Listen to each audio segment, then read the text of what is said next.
What began as a weekend retreat at Lake Elementaita ended in tragedy. A young woman was discovered lifeless in a bathtub. The scene strangely pristine, her belongings carefully arranged. At first, it seemed like a tragic accident, but as investigation deepened, the cracks in the story widened. Beneath the surface lay a marriage fractured by infidelity, rejection, and the threat of divorce. Secrets that would ultimately expose the chilling truth. This is Crimes of Africa.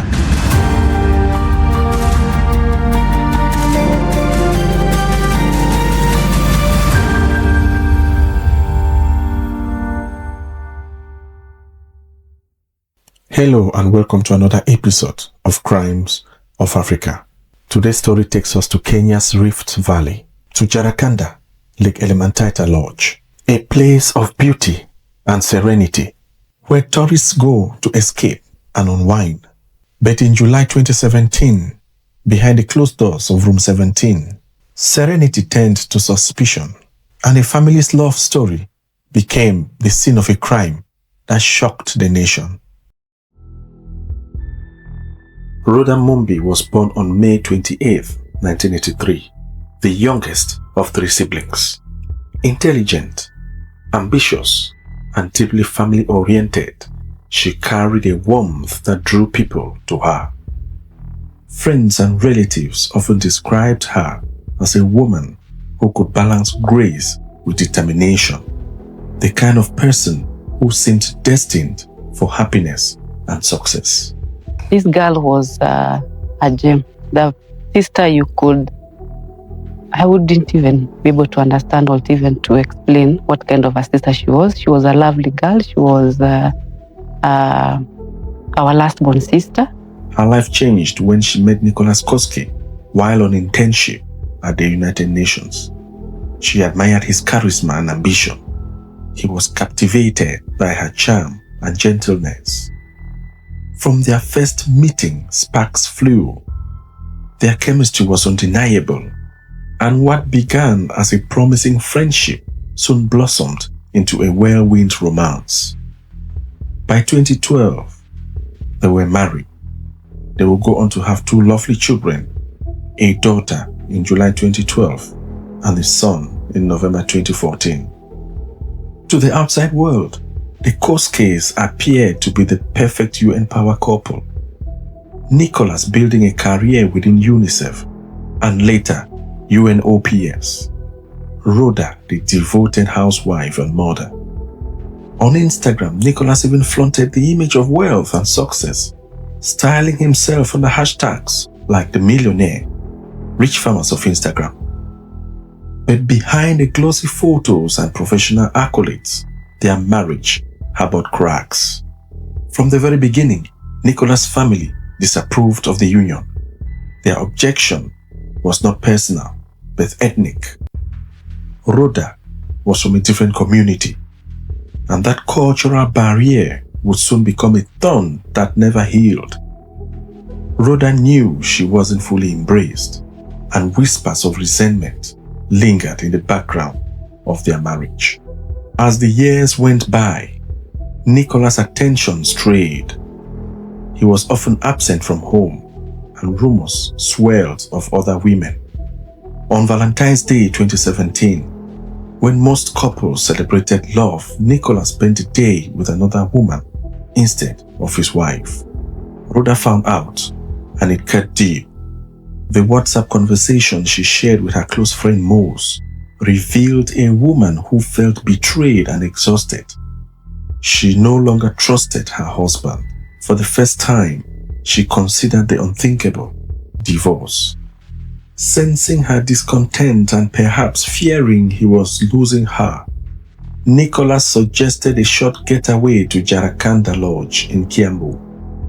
The weekend of July 8, 2017 was meant to be their reconciliation.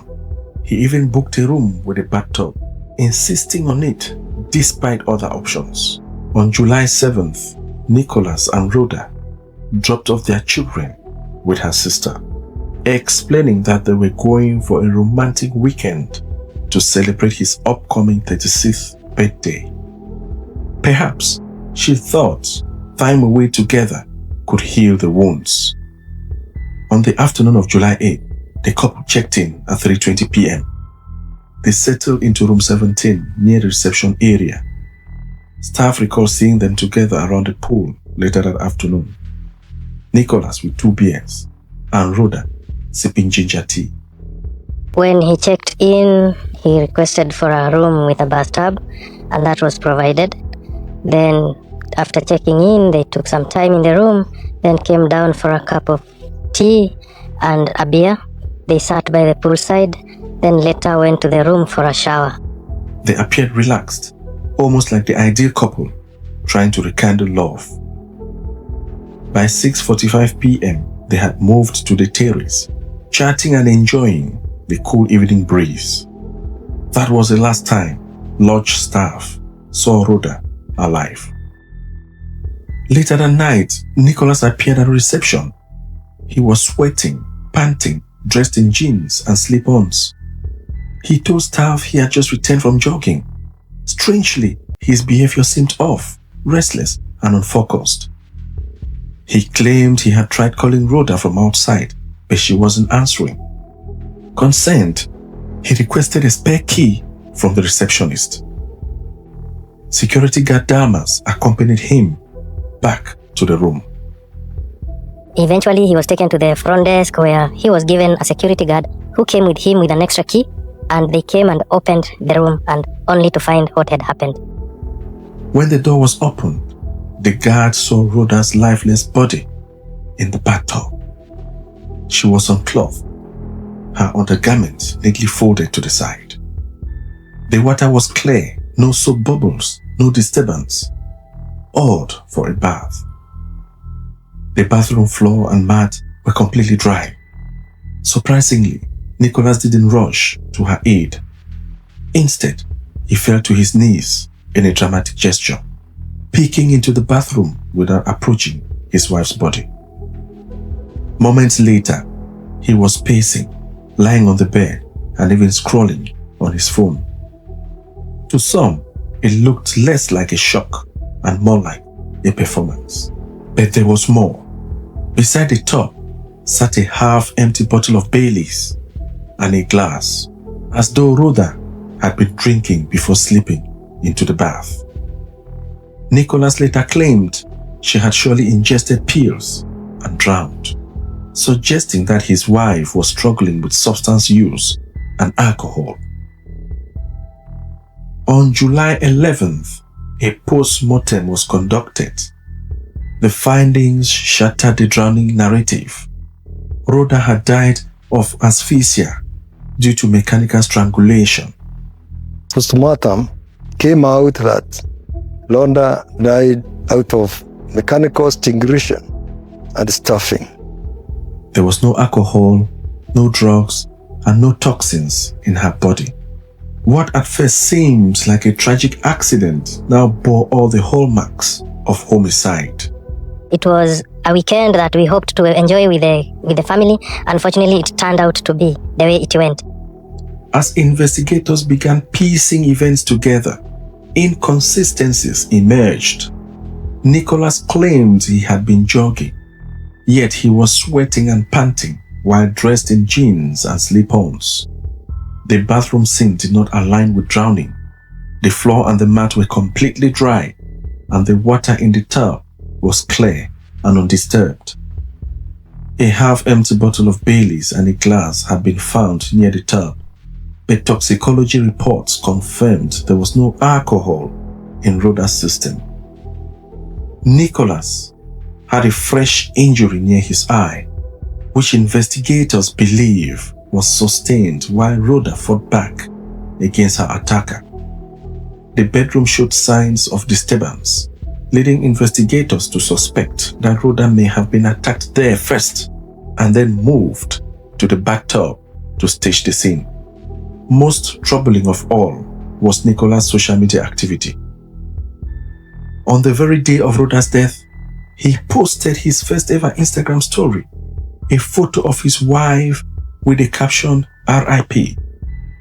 To his friends and family, it felt chillingly detached, almost rehearsed.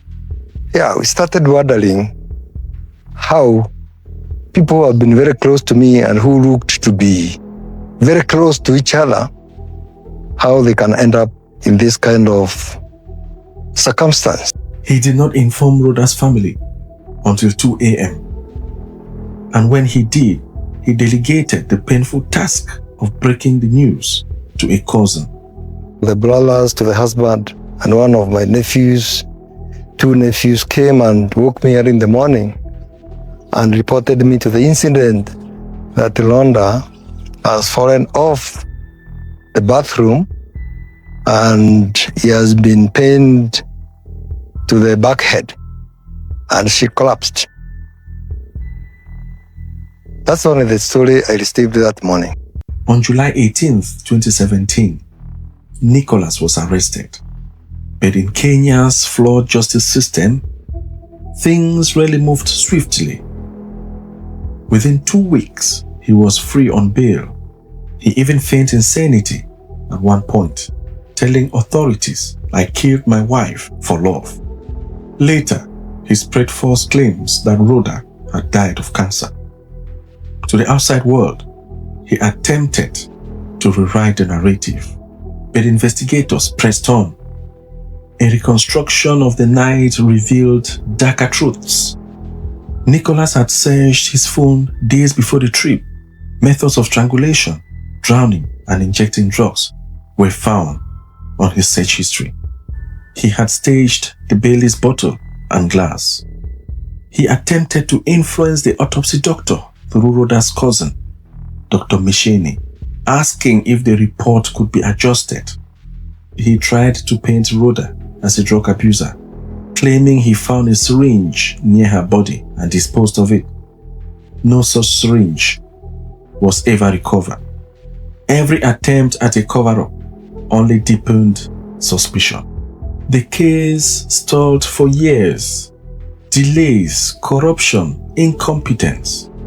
It wasn't until May 2019, after public activism and the Justice for Mumbi campaign, that the trial began in earnest. We miss her dearly, and the fact that we have not gotten justice for the last 8 years, it has been quite a tedious journey, all the way to Naivasha every year. At least now we can be able to breathe and say that our God is faithful. He has done it for us. 17 witnesses testified. The prosecution pointed to Nicholas' internet searches, the staged bathroom, his injury, and the doctrine of last seen. He was the last person with Rhoda before she died. The defense struggled with inconsistencies. His jogging story changed. His police statement clashed with his court testimony. His detached behavior, posting RIP before informing family, painted a damning picture. Investigators and witnesses later revealed that Nicholas had begun to see Rhoda as a financial burden. Friends testified that he had complained about the cost of maintaining the household and his resentment over her perceived dependency. To him, removing her seemed like a way of freeing himself, a chilling motive that added to the storm already brewing in their marriage.